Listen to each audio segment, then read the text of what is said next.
Hey guys, Alex from 7th Hour Films back again with Vinland Saga. I don't know why I'm really tired all of a sudden. Last time around we had Iron Fist Ketil, where we learned of Ketil's past, where he was the Iron Fist in battle. And then we learned that that's a lie. He wasn't an Iron Fist. Anywho, not a lot of Thorfinn and Einar. They are just hopeful that their crops will grow. But the big thing was Ketil had to deal with a couple of thieving children, and how to punish them. And his firstborn son, Thorgil, was there, and he was like, well, we'll lob off their arms. And he was like, no, let's not do that. And eventually what it settled on was they would start working for Ketil after a beating, upon which the boy took all of the beatings for his sister. And we learned that, not only is Ketil not the Iron Fist, he is not the chosen of Kunlun. There's an obscure reference for any of you. Although, I don't know, maybe it's not that obscure. People watched Iron Fist, they just didn't like Iron Fist, so... what was I saying? Oh yeah, he's basically just a coward. He doesn't like violence or anything. I put that in quotes because it's more in his eyes he's a coward. To me, I look at it and it's like, if you don't want to beat children, I think that's pretty good. But I'm sitting here in 2024. He's, 1,000 years ago, and 1,000 years ago, it was manly to beat children with a stick. So, yeah. Anywho, that's pretty much where we left it. Also, he's sleeping with Arnade, so Einar has competition, which is obviously the most important thing we learned from that. I know, I'm making a joke about it. Anywho, but yeah, like always, the reaction is down in the description and the pinned comment for your viewing pleasure, so let's go ahead and jump right into this episode of Vinland Saga. Here we go.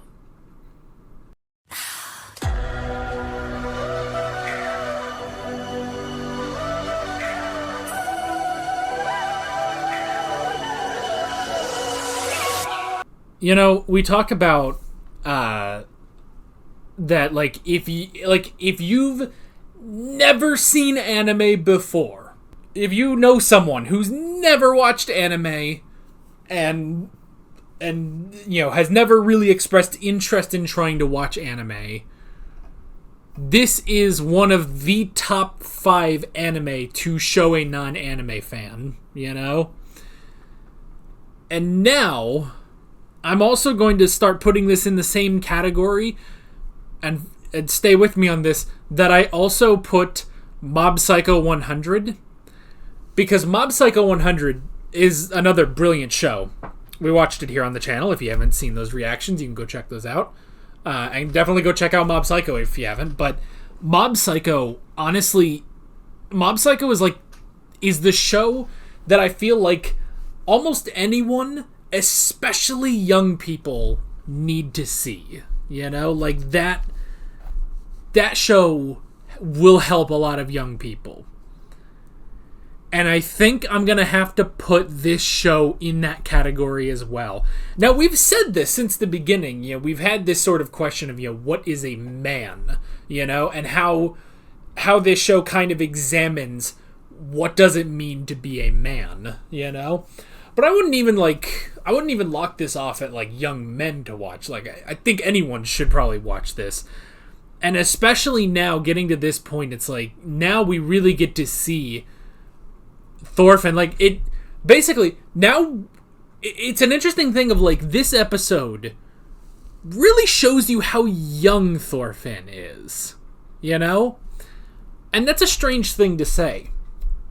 But when you think about it, we started off with him as a kid. He was about 6 years old, And after that, we had our sort of time skips watching him grow up in Askeladd's crew, And watching him getting bigger, getting, stronger and everything, becoming, more skilled with his knives and everything.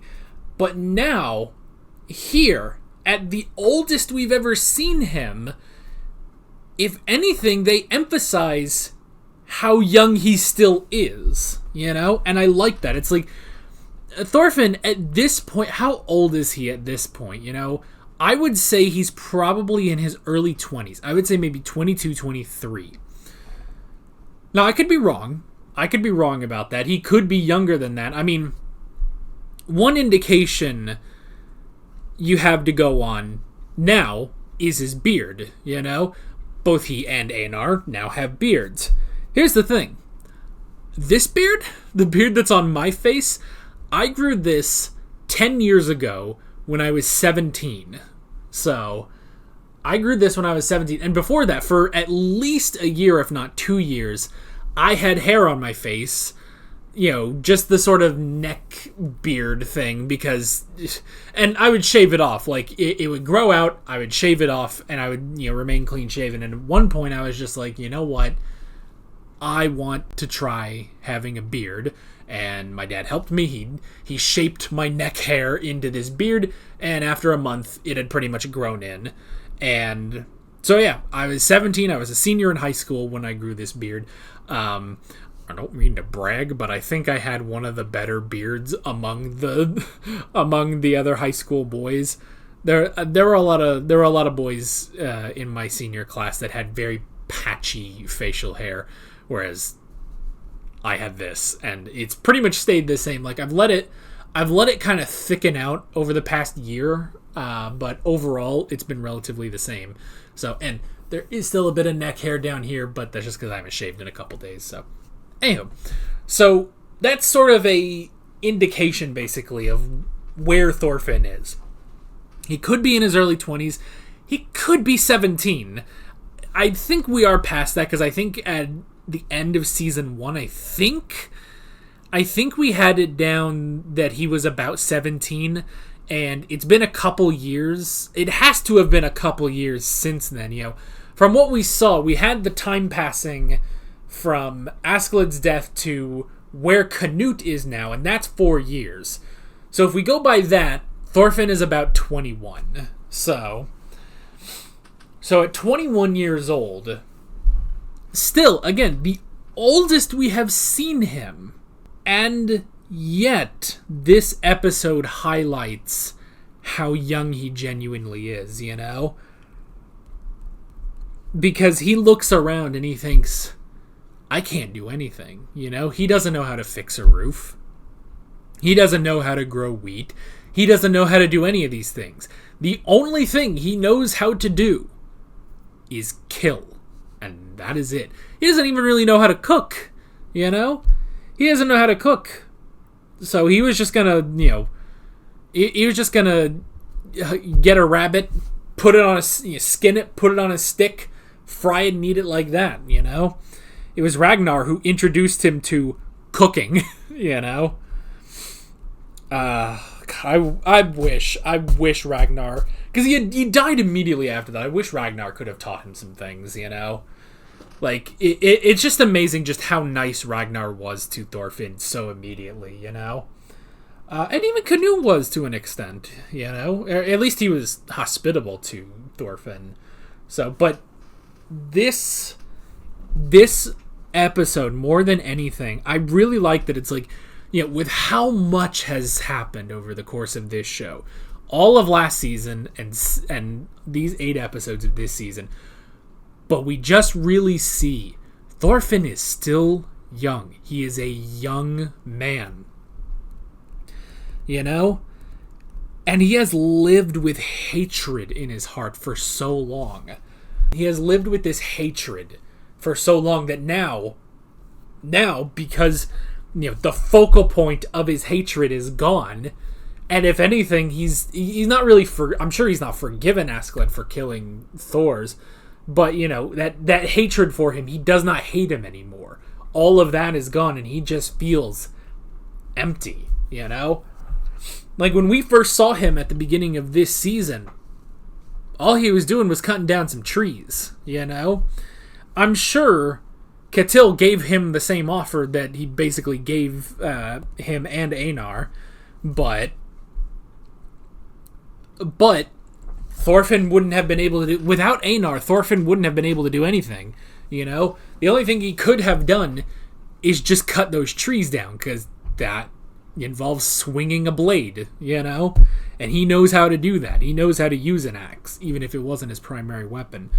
But now, it is at this point in his life that he can see things differently, you know? Beforehand, he didn't see things. He was so, like, laser guided. He was so laser guided to Askeladd that he could not see anything else. But now he does. You know, a couple episodes back, he looked at, you know, he looks at, you know, how Einar is planting wheat in the ground. And he's like, wow, so this becomes bread. That's awesome, you know? And he looks at, like, a plow, and he's like, what an incredible invention, you know? And he looks at these things like, I can't do any of this, you know? He looks at, you know, just fixing a roof.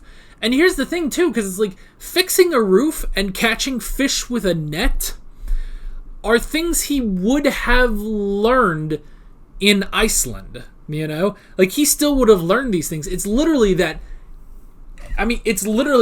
he was taken away from his family, you know? He was taken away from his family who would have taught him things. His father, his mother, his sister, all of them would have taught him things. You know, Leif would have taught him stuff about being a sailor, you know? They probably would have gone off to Vinland, you know, at some point. But now, as what is classified as an adult at 21, he looks around and thinks, what am I? I'm nothing. I'm nothing, you know? You guys can do things, but I can't. And I like how the old master, I've forgotten his name, but the old master looks at him and it's like, well, if you're empty,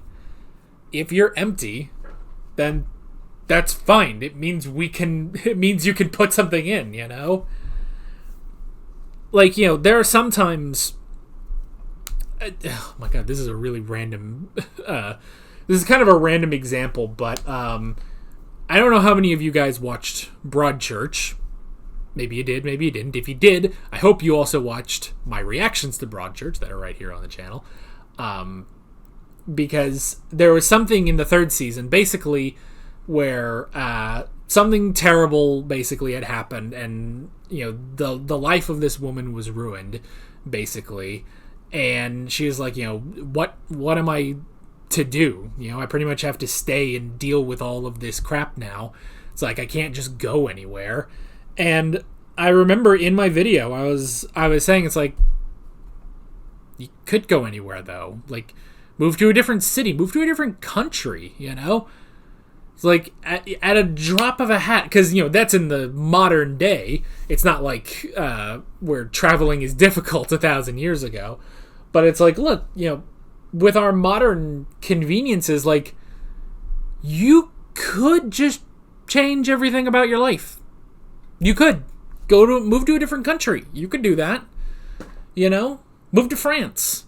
Granted, she was British, so maybe she wouldn't want to go to France, but I don't know, go to Germany, go to Italy, beautiful countries, you know? Go even further than that, you know? You could go to Poland or Austria, or go even further. You could go to China, you could go to Korea, you could go to Japan, you know?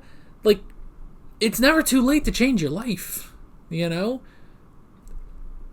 And Thorfinn, it's like, it's the exact same thing now. It's like, Thorfinn, it's like, you can change. You know, when he asks, like, can people change? It's like, Thorfinn, you've already changed. You've already changed.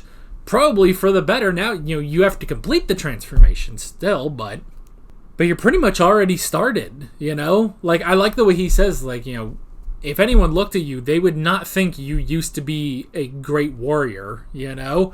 Like, the only thing really is his hands. But even then, if you look at his hands, you might just think, well, he's a really hard worker, you know?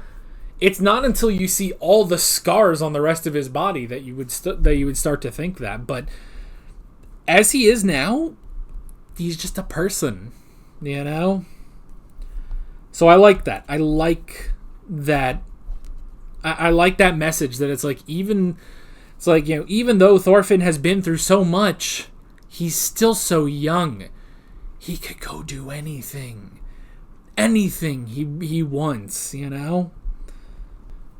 With the only problem being that he is currently a slave.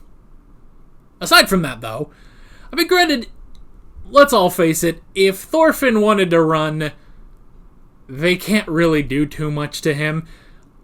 Unless they get a surprise attack, which is what happened here. But Thorfinn is strong. We don't know how strong Einar's punch would have been on that guy. But it would not have been as strong as Thorfinn's punch was.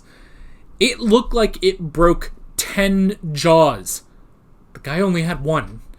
His face was almost caved in. It was ridiculous how strong Thorfinn's punch is. And that is the first time... Kind of, I guess. I was going to say it's the first time in 8 episodes that he has done so. The first time this season that he's done that. To be fair, I suppose he did defend himself against Snake. But that was just kind of defense. This was an offensive punch. Oh, with his left hand, too. Is he left-handed or right-handed? We don't know. If he's not left-handed and he did that kind of punch, imagine his dominant hand, Top 5, maybe even top 5 greatest anime. I don't know why the dog is barking. But top 5 greatest anime and top 5 anime to show non-anime fans. Please, for the love of God, if you know someone who doesn't really watch anime or maybe wants to get into it, maybe not, try the 5 anime. I don't remember what the other... Well, Vinland Saga, Mob Psycho, Full Metal Alchemist. I think I said Death Note. What was the other one? Did I say Demon Slayer? I think that might have been option 6 or 7. I can't remember fully what the last one was. But you can go back to my videos, or I don't know, maybe someone will remember in the comments. But still, it's so good, man. I guess that's pretty much it. I mean, the other stuff is, the dreams, which pretty much led into that conversation anyway, so that's pretty covered. But yeah, what is he forgetting from the dreams? I'm wondering if it's the thing of you have no enemies, because he specifically remembered Thor's, but he couldn't hear him, I wonder if it's something like that. And then them attacking the retainers for being dicks. That'll go well, I'm sure. But, yeah, I don't know. You know what sucks? I gotta watch Jujutsu Kaisen now. And I know what you're thinking. Well, boy, you don't sound that excited. Do you have to watch Jujutsu Kaisen? It's fine. If you've been... I don't want to go into it if you're not watching those videos. And I don't want to go into it if you are watching those videos, because, my God, you already get enough. But this still... And I'm so glad you guys have told me that you like it when I praise this show so much, because, every episode is brilliant. I love this show. I mean... Hey man, and Season 2's living up to the hype, Season 2, going into the show, I knew Season 2 was the big hype fest. And it lived up to that, on top of the fact that Season 1 was also brilliant. So it's just it's so much, it's so great. Meanwhile, in Jujutsu Kaisen, Season 2 is the big hyped thing, and if anything, it just keeps getting worse with every passing episode. Oh, I can't think of it. Though. I can't. I mean, I'm going to have to because I got to record it. But just keep this focused. Vinland Saga. This is definitely if you... and especially if you know young people, if you know troubled youth, give them Vinland Saga and Mob Psycho 100. Because these two anime, they're almost made for the troubled youth. And I'm 27. I'm not, I mean, I guess I am still young. 27 is not old. But at the same time, it's like, I'm not exactly the troubled youth, but my God, man, my God. Alright. That's all I can say this time. My God, this show is so amazing. I would be so tempted to, like, show this to my parents even. I mean, they're not anime fans. My parents are not anime fans, so I don't know if they would really be able to get into this, but oh my God, this show is so great. Anywho, with all of that being said, I'm Alex from 7th Hour Films, and I will see you guys next time. Take care. Alright guys, thanks for watching this video. There's a bunch of links on screen if you want to go click around any of those. There's a playlist with all of my Vinland Saga reactions, as well as another video you can go click on if you want. There's also a subscribe button and a Patreon button on screen, as well as other links in the description if you want to go check out any of those. See you guys later.